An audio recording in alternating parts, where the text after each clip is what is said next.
Hello friends, मेरे channel पर आपका हार्दिक स्वागत है। आज की वीडियो हमारी स्टोरी रीडिंग की है, जिसमें हम स्टोरी के एक एक वर्ड को रीड करेंगे, उसका उच्चारण देखेंगे और उसका हिंदी अर्थ भी लिखते चलेंगे। लिखने से क्या होगा, वो अर्थ आपके दिमाग पर ज़्यादा लंबे समय तक रहेगी। और अगर आप ये वीडियो ध्यान से देखते हैं तो धीरे धीरे इंग्लिश बोलना, पढ़ना और लिखना आपको आने लगेगा।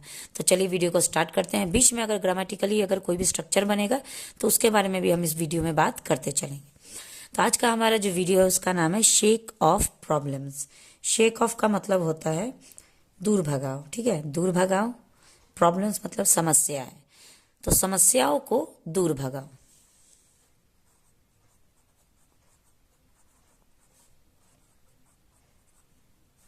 समस्याओं को दूर भगाओ, ठीक है। A man and his donkey were on the way to gazing. अब देखिए, यहां तक एक कंप्लीट सेंटेंस बन गया, लेकिन ये सेंटेंस कौन से टेंस में अगर है, हम टेंस की बात करें तो ये है पास्ट कंटिन्यूअस में, क्योंकि वर्ब के फर्स्ट फॉर्म के साथ आईएनजी का यूज हुआ है। तो इसका स्ट्रक्चर क्या होता है, यानी पास्ट कंटिन्यूअस का स्ट्रक्चर क्या होगा। स्ट्रक्चर देखना इसलिए जरूरी होता है क्योंकि जब भी हम इंग्लिश सेंटेंस को हिंदी में ट्रांसलेट करते हैं तो स्ट्रक्चर के बेस पे ट्रांसलेट करते हैं।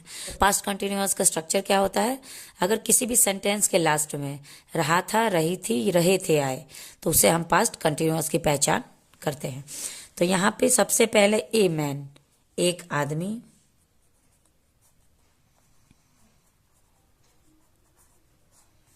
एंड यहाँ पे कंजंक्शन है जो कि दो वर्ड को जोड़ने के लिए काम लगाया जाता है। और एक मैन और एक डोंकी, ये दोनों को कौन सा वर्ड जोड़ा है, ये conjunction. Conjunction is a word which joins two words और टू सेंटेंस, ठीक है। दो सेंटेंस या दो वर्ड्स को जोड़ने का काम कौन करता है, कंजंक्शन करता है। हिज डंकी, उसका गधा। वेर मतलब थे, on the way to gazing, ठीक है। गेजिंग का मतलब होता है चरना, तो चरने जा, क्योंकि वे का मतलब क्या होता है, रास्ते। मतलब वे का यूज हम कब करते हैं, जब हम रास्ते पर चल रहे होते हैं। तो ये चल रहा है, ये रहा है, रही है, तो कंटिन्यूअस में लगता है, ये मैंने पहले ही आपको बता दिया। तो ऑन द वे यानी कि रास्ते पर, ठीक है। टू गेजिंग यानी चरने के लिए, तो हम कैसे कहेंगे, चरने जा रहे थे का यहाँ पे हम यूज कर चुके हैं। तो इसका सेंटेंस कैसे बनेगा, एक आदमी और उसका गधा चरने जा रहे थे। आदमी चरने नहीं जा रहा था, गधा चरने जा रहा था, लेकिन दोनों जा रहे थे। वाइल का मतलब होता है तभी। अब ये भी यहाँ पे एक कंजंक्शन के लिए यूज किया गया है। तो ये कंजंक्शन यहाँ पे दो वर्ड को नहीं जोड़ रहा है, ये यहाँ पे दो सेंटेंस को जोड़ रहा है, ठीक है। पहला सेंटेंस है man on and his donkey were on the way to gazing, ये पहला सेंटेंस है जो कि पूरा कंप्लीट है। दूसरा सेंटेंस है the donkey fell into a huge pit, इसको कौन जोड़ा, वाइल, ठीक है। तो ये एक कंजंक्शन है। द डंकी, वह गधा, फेल यहाँ पे फॉल का सेकेंड फॉर्म है। तो जब भी हमारे सेंटेंस में वर्ब का सेकेंड फॉर्म आता है तो वो पास्ट इंडेफिनिट का टेंस होता है। तो पास्ट इंडेफिनिट का स्ट्रक्चर क्या होता है, तो ता था, ती थी, ते थे, या आ, ए, ई, ये तीनों अगर किसी भी सेंटेंस के लास्ट में आते हैं तो वो हमारे पास्ट इंडेफिनिट कहलाते हैं। तो फॉल का मतलब होता है गिरना, और फेल मतलब गिरा। इनटू ए ह्यूज पिट, एक बड़े गड्ढे में। एक आदमी और उसका गधा चरने जा रहे थे, तभी वह गधा एक बड़े गड्ढे में गिरा। द मैन वाज शेकन, वह आदमी, वाज मतलब था, शेकन का मतलब होता है हिलना। एंड और ट्राइड हार्ड, यहाँ पे ट्राइड ये भी वर्ब का सेकंड फॉर्म है। इसका मतलब ये सेंटेंस भी पास्ट इंडेफिनिट में है, तो इसमें भी वही वाला साउंड आएगा, स्ट्रक्चर वही यूज होगा, था, तीथी वाला। तो ट्राई का मतलब कोशिश करना, और ट्राइड मतलब कोशिश किए, ठीक है, किए, लास्ट में ए आ रहा है। कोशिश किए। हार्ड, हार्ड मतलब बहुत मेहनत, बहुत किए, बहुत कोशिश किए। To pull off, pull off मतलब निकालना, तो निकालने के लिए पूरी कोशिश किए। हिज फेवरेट, उसके फेवरेट मतलब पसंदीदा।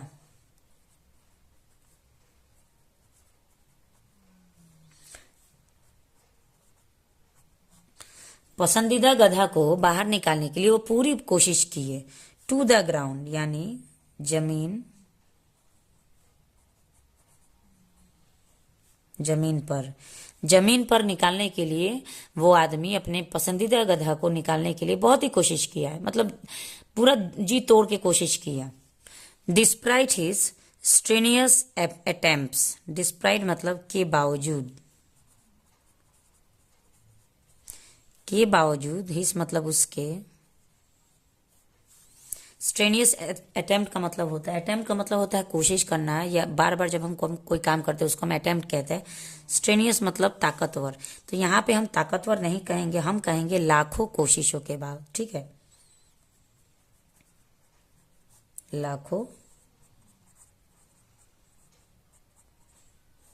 लाखों कोशिशों के बावजूद ही फेल्ड, वह असफल रहा। यहाँ पे भी सेकेंड फॉर्म का यूज हुआ है, इसका मतलब पास्ट इंडेफिनिट का ये स्ट्रक्चर है, तो असफल हुए। देखिए यहाँ पे हुए आया, ए का साउंड आ रहा है, आ ए ई या ता था ती थे ते थे, ये याद रखिएगा। स्ट्रक्चर कौन से टेंस में कौन सा स्ट्रक्चर यूज होता है, ये चीज याद रखिएगा, बहुत ही आसान हो जाएगा ट्रांसलेशन आपके लिए। ही फेल्ड टू ब्रिंग, वह असफल हुआ या असफल रहा। टू ब्रिंग मतलब लाने, लाने में। द डोंकी बैक, उस गधा को वापस, उस गधा को वापस लाने में वो असफल रहा। बट लेकिन, ही कांट लीव, वह नहीं छोड़, लीव मतलब छोड़ना होता है, तो नहीं छोड़ सकता था। यहाँ पे कैन का यूज हुआ, इसका सकना शक्ति का साउंड आएगा, तो छोड़ सकता। यहाँ पे नॉट का लगा कैन नॉट, कैन नॉट का मतलब क्या होता है, नहीं सकता, ठीक है। ओनली कैन अगर लगता तो सकता होगा, और नॉट लग गया तो नहीं सकता, तो वह नहीं छोड़ सकता। द डंकी, उस गधे को। टू स्टार मतलब भूखा, एंड और, ये भी कंजंक्शन है, जोड़ है, डाई मरने को, विथ के साथ, पेन दर्द, फॉर डेज कई दिनों तक।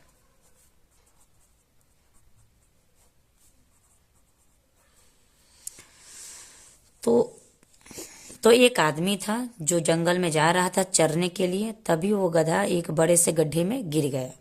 उस आदमी ने बहुत ही कोशिश की उस गधे को बाहर निकालने के लिए, लेकिन लाख कोशिश के बावजूद वो बाहर उसे नहीं निकाल पाया।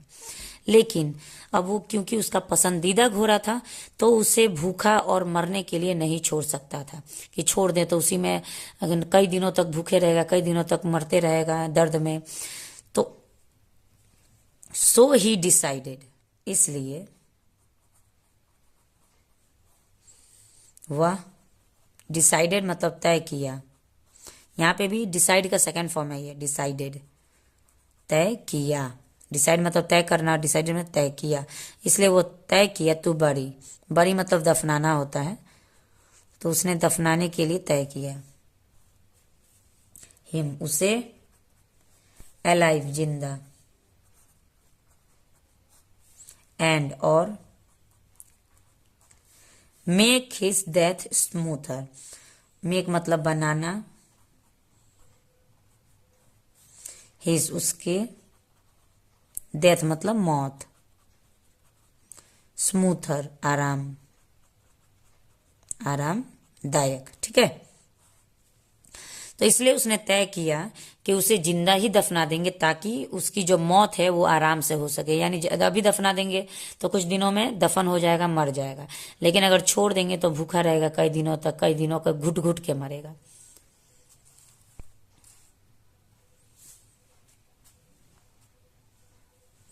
सो ही स्टार्टेड, इसलिए ही स्टार्टेड मतलब वह शुरू किया। पोरिंग, यहां पे भी पोरिंग डालना, सॉइल मिट्टी, ओवर द डोंकी, ओवर मतलब पर, डोंकी मतलब गधा, इन द पिट, इन मतलब में, पिट मतलब गड्ढा। इसलिए उसने मिट्टी डालना शुरू किया उस गधे पे कि दफन कर देते हैं, जिंदे दफन कर देते हैं। व्हेन ही पोर्ड, जब वह, पोर्ड द सॉइल मिट्टी डाली, जब उन्होंने मिट्टी डाली या जब उसने मिट्टी डाली, द डोंकी फेल्ट, उस गधे ने, फेल्ट मतलब महसूस किया, महसूस किया। द लोड वजन, कुछ वजन उसके शरीर में महसूस हुई, एंड मतलब और।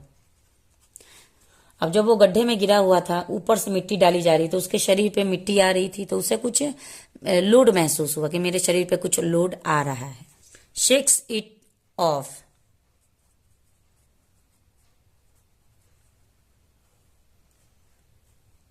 हिलाने लगा, शेक्स इट ऑफ मतलब हिलाने लगा, एंड और,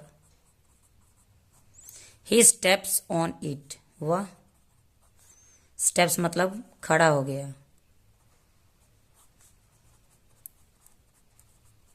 ऑन इट मतलब उस पर। अब देखिए, जब वो मालिक ऊपर से मिट्टी डालने लगा तो उसके बॉडी पे मिट्टी आती है, उस मिट्टी को वो क्या करता है, शरीर से हिला देता है। हिलाने के बाद शरीर से वो सारी मिट्टी नीचे चल जाती है और उस मिट्टी पे वो खड़ा हो जाता है। ही डज, वह, यहाँ पे डज, डू का ये सेकंड फॉर्म है डज, और सेकंड फॉर्म है डज। इसका मतलब ये भी पास्ट इंडेफिनिट का है। इसका स्ट्रक्चर क्या होगा कि ता था, ती थी, ते थे। तो डू का मतलब होता है करना और डज मतलब करता था, सॉरी कहाँ करता था, वह करता था। द सेम एवरी टाइम, वही काम, वो वही काम हर बार करता था।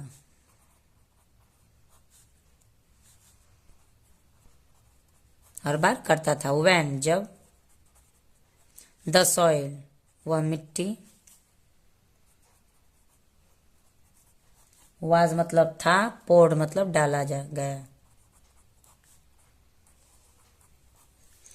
जब भी वो मिट्टी उस पे डाला गया था तब तब वो वही काम करता था। ऑन हिज बॉडी, पर उसके शरीर, उसके शरीर पर जब जब मिट्टी डाला जाता था तब तब वो उसको हिला के उसके ऊपर से चढ़ के उसी पर खड़ा हो जाता था। इन द एंड, अंत में, ही रिच्ड, वो पहुंच गया, वो पहुंच गया, द ग्राउंड लेवल, भूमि स्तर, वो भूमि स्तर पर पहुंच गया। एंड और, इजीली आसानी से, वॉकड अवे चल दिया, टू गेज चरने के लिए,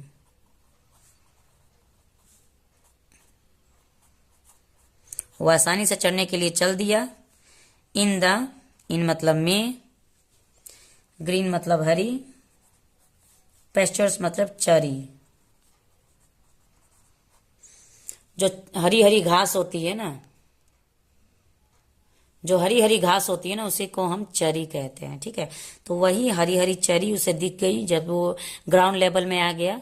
उसके बाद वो आसानी से चरते गया, अपने आराम से निकलते गया, चरते गया, ठीक है। तो ये स्टोरी छोटी थी, लेकिन मुझे पूरा विश्वास है कि ये स्टोरी आपके दिमाग पे जरूर कुछ अच्छा पॉजिटिव थॉट जरूर डाली होगी। क्योंकि अगर वो गधा जैसे था वैसे ही रह जाता तो उसके ऊपर मिट्टी डाली जाती तो वो दफन हो जाता। लेकिन उसने हिम्मत नहीं हारी थी। जब भी उसके बॉडी में लोड महसूस हुआ तो उसने अपनी समझदारी के साथ उसे शेक किया और उसी के ऊपर चढ़ते गया, जिससे उसकी जिंदगी बच गई, ठीक है। तो स्टोरी बहुत ही अच्छी थी, इससे आप कुछ जरूर सीख सकते हैं। वीडियो अच्छा लगे तो लाइक शेयर जरूर करिएगा। चैनल पे पहली बार है तो चैनल को सब्सक्राइब कर लीजिएगा। तो चलिए मॉरल देखते हैं। कोई भी स्टोरी में एक मॉरल जरूर हमें देखने को मिलता है। तो इस स्टोरी में क्या मॉरल हमने सीखा, आइए देखते हैं। So moral of the story is, don't choose to live with your problem. Every bad experience is a new learning. So get the positives out of it and work towards the goal. Moral मतलब सीख। Don't choose, मत चुनो। Choose मतलब चुनना होता है, तो मत चुनो। To live, रहना। With, के साथ। Your, अपना। प्रॉब्लम, समस्या। तो अपने समस्या के साथ रहना मत चुनो। लोग अक्सर क्या करते हैं कि अपने लाइफ में जो भी समस्याएं आती है उसी के साथ कंप्रोमाइज करके जीने लगते हैं और ऐसे क्या होती है, उनकी जिंदगी बदतर होती जाती है। तो कभी भी अपने समस्या के साथ कंप्रोमाइज मत करिएगा। अगर समस्या है तो उसे हमेशा समस्या ही बने रहने दीजिएगा, उसको सुलझाने की कोशिश करिएगा, ना कि उसे अपनी आदत बनाने की। तो कभी भी अपनी समस्या के साथ रहना मत चुनो। एवरी बैड एक्सपीरियंस, हर बुरी अनुभव, एक्सपीरियंस मतलब अनुभव। इज ए न्यू लर्निंग, एक नई सीख है। लर्निंग मतलब सीख। कभी भी बुरा अनुभव जो हमारे लाइफ में आती है, हमेशा जो भी बुरा हमारे साथ होता है, वो जो अनुभव होता है, उससे हम जरूर कुछ ना कुछ सीखते हैं। इसीलिए लाइफ में करते रहिए, अच्छा करिए बुरा करिए, कुछ ना कुछ सीखते रहिए। इसलिए गेट द पॉजिटिव्स। गेट मतलब पाओ, पॉजिटिव मतलब सकारात्मकता। आउट ऑफ इट, उससे बाहर। एंड और वर्क, काम करो। टुवर्ड्स द गोल, अपने लक्ष्य की ओर।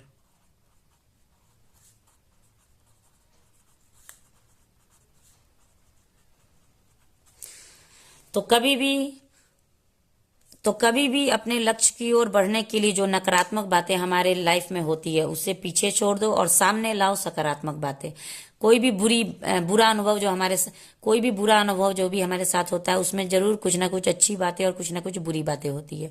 बुरी बातों को छोड़ देना और अच्छी बातों को आगे लाना है और उसी से सीख के हमें आगे जिंदगी में बढ़ते जाना है।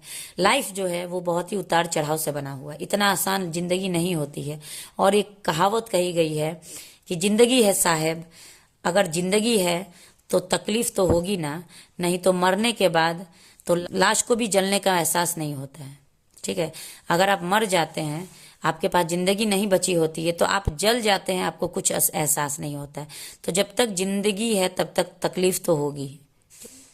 तो इसी के साथ मिलते हैं नेक्स्ट वीडियो में एक और इंटरेस्टिंग स्टोरी के साथ, एक और इंटरेस्टिंग टॉपिक के साथ। तब तक के लिए thanks for watching the video and have a nice day.